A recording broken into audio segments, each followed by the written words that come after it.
வணக்கம் தமிழ் நெஞ்சங்களே, இது தமிழ் தொடர்புகள் வாயிலாக உங்கள் அனைவரையும் அன்போடு வரவேற்கிறோம். இதோ தமிழ் மாதங்களில் மிகுந்த சக்தி வாய்ந்த அன்னை பராசக்தியின் அருள் குளிக்கும் ஆடி மாதம் நம் வாசலை தேடி வந்துவிட்டது. ஆடி மாதம் என்றாலே அம்மன் வழிபாடும் பண்டிகைகளும் புதுப்பொலிவும் நம் மனதிற்கு வந்துவிடும் அல்லவா?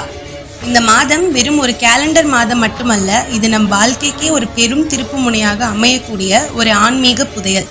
ஆனால் பலருக்கும் இருக்கும் ஒரு கேள்வி, இந்த ஆடி மாதத்தில் என்னவெல்லாம் செய்யணும், எதை செய்யக்கூடாது, இந்த ரகசியங்களை நாம் சரியாக புரிந்து கொள்ளவில்லை என்றால் அன்னை அருளையும் நாம் பெற வேண்டிய பலன்களையும் தவறவிட்டு விடுவோம்.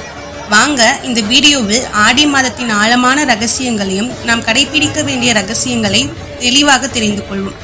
ஆடி மாதம் என்பது தமிழ் பஞ்சாங்கத்தின்படி தட்சிணாயன புண்ணிய காலத்தின் ஆரம்பம், அதாவது சூரியன் தன் தென்திசை பயணத்தை தொடங்கும் காலம் இது ஆன்மீக ரீதியாக தேவர்கள் உறங்கும் காலம் என்றும் அன்னை சக்தி பிரபஞ்சமெங்கும் நிறைந்திருக்கும் காலம் என்றும் சாஸ்திரங்கள் சொல்கின்றன.